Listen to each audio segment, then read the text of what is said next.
We're going to cross live in a moment to Pennsylvania to speak to Dr Philip Mann, who's an aviation expert. Let's get a quick voice note, though, from Andy. Good morning, Mike. Andy in Portsmouth. Donald Trump strikes again. He is the gift that keeps on giving. I love the way he talks. Yeah, he says it how it is. He shoots from the hip, and he wouldn't have said those things if he didn't know something, in my opinion. So, and I also agree that, if you're not qualified for the job, especially something as important as your air traffic control, then, you shouldn't be doing the job. So, fair play to him. Great show, Mike. Andy, thanks very much indeed. I think an awful lot of people would echo what you've just said, and that's why they like listening to Donald Trump. He doesn't sound like a politician. He sounds like a guy that you would meet down the pub, basically. Yeah. And there's nothing wrong with that, in my view. And I think it makes a break from people who sound contrived and controlled and incredibly robotic. And certainly the people of this country, and I can't speak for the people in America, but I know them reasonably well, are sick of inquiries. They're sick of people saying, we're going to make sure that we find out what the investigative report will be in 2 years' time, and then we'll bring you some, conclusions at that point. Yeah. What is this? What have we had under this government? An inquiry every week, but not into the grooming gangs, the one that everybody wants them to have. Yeah. Let's have a quick chat with Dr Philip Mann. He's an aviation expert at Harrisburg University of Science and Technology in Pennsylvania. Dr Philip, very good morning to you. Good morning, Mike. Thanks very much for talking to us. Terrible accident yesterday, almost unbelievable when I came in yesterday morning to see what had happened. And I mean, whatever you may think of what Donald Trump has said about the DEI problem, he was right to say that it should never have happened. It must have been preventable. It seems almost incredible that a helicopter could be in the same airspace as a plane coming into land 400 feet from a runway. Well, it's relatively normal, actually, that military helicopters, especially in that area, it's very congested airspace, has a lot of military operations and bases in the area, and during a lot of operations, helicopters follow the same rules as everybody else. There's very clearly some breakdown in the chain of events that cause what is otherwise a very routine, simple operation to end this way. But it's not an unusual thing, and with these pilots, commercial pilots, these military pilots, we're talking folks that collectively have thousands of hours doing this. Yeah, they do. But then you've got some audio footage that we've heard of the tower saying to the helicopter pilot, "Can you see them?" i.e., can you see the plane that seems to be right in front of you? And from the footage that I've seen, and obviously I'm no expert, it looks as though the helicopter is flying behind the plane and appears to fly into it. Yeah, and it could be that, and this is just my speculation, the NTSB will have their preliminary report in the next 30 days or so, and then we'll have a better idea, but it could very well be that due to fatigue, due to stress, due to whatever, that because there were lots of aircraft coming in, it wasn't just a Black Hawk and a CRJ, there have been several aircraft coming in, even at night when it's not as busy, and they could have looked off to their right or left or whatever, and just saw an aircraft that they thought was a CRJ.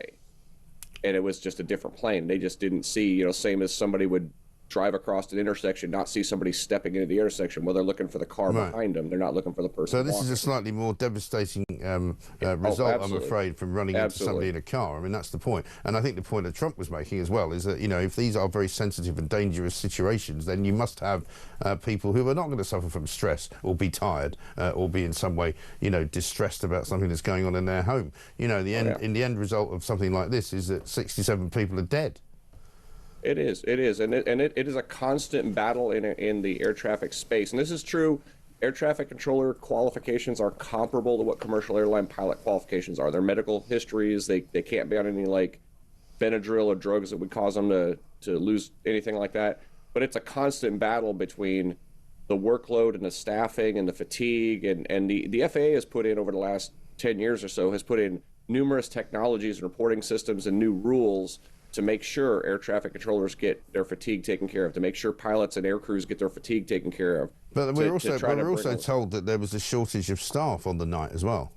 Well, yeah, and there has been an ongoing long-term, and we're talking going back a couple decades, shortage of air traffic controllers, because the air traffic control pipeline is several years long. You don't just hire somebody and stick them in a tower.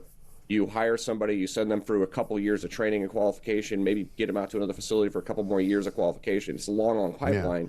But and in that process, it sounds like a lot of the public service jobs in this country, though, that's just not very well managed and not very well run. There's plenty of people that can do jobs, and plenty of people that can be trained. But if there's a shortage of staff, then there must be a reason for that. And you know, again, the devastating results are simply not acceptable. Absolutely. And what's your view then of if there is somebody who was at fault here? Would it be? I mean, certainly it seems to be it wouldn't be the pilots of the commercial plane who were just doing presumably what they're told at that point. They're just flying in on a path that's been set for them by the tower. So the helicopter, the Black Hawk, should have been more careful, I suppose, is the point. Yeah, well, I think it's fair to say that everybody should have been a little more careful. And I don't. Again, there are alerting systems. The commercial aircraft has alerting systems that the Black Hawk probably didn't have, and we don't know if the commercial pilot just ignored the alert, or because we're only seeing a very, very small part of the data that the NTSB is going to use to gather this, because they're going to check all the recordings going frontwards, backwards, a long way. Plus, where were they? What were they doing? You know, and once the moment of truth came, presumably there wasn't much time. You know, once the conversation was, "Have you seen it?" Then you kind of talk in 10 seconds before you've hit it. Yeah, and that's that is it's a very high stakes environment, and taking off and landing are the most dangerous parts of flight. Yeah. And that's the thing is if somebody loses attention for just a little bit, and right now we just don't have. You know, there are technologies being investigated that might enhance this, like augmented mixed reality displays that might draw a circle around the plane they're supposed to be paying attention to or something. But a lot of that's not there right now. Yeah. And you know, honestly, it is a testament though to the safety of air traffic that every single one of these crashes is newsworthy. Yeah. Yeah, because I've speaken to friends. They're just not big enough to make the news anymore. Speaking of friends in America just yesterday who said this just hasn't happened for such a long time. It's awful. Dr. Philip Mann, thanks very much for talking to us, aviation expert there at the Harrisburg University of Science and Technology in Pennsylvania.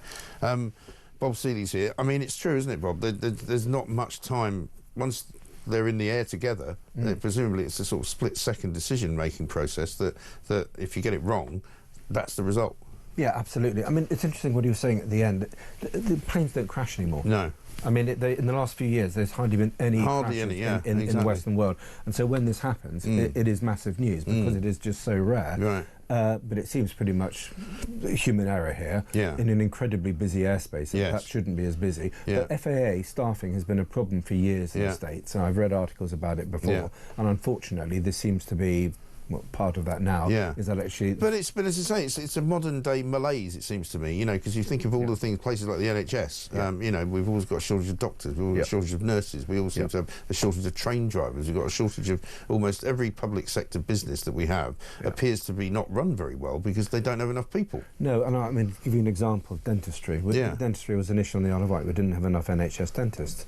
You go and talk to ministers. One of the problems was that the dental authorities, the National Dental Council, whatever it's called, restricted the amount of foreign dentists that could sit an exam. Why? Because they wanted to restrict the number of dentists in this country because it's in the interest of dentists. Yes, there's a restriction. Keeps their pay higher, right? Do I think that we should be flooding the country with immigrant dentists? I mean, India produces great dentists. It's got great dental schools. So if you want to solve a problem of dentists quickly in this country, you just double the capacity in the people who sit the UK exam.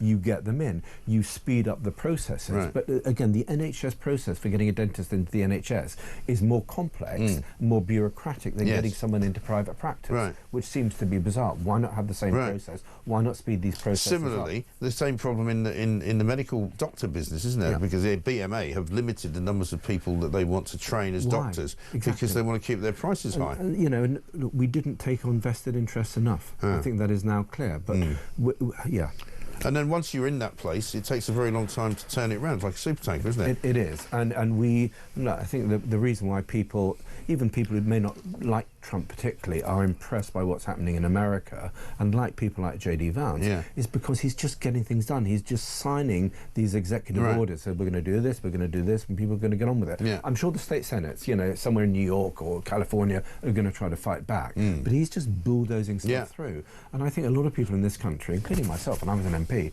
I'm thinking, well, why can't we?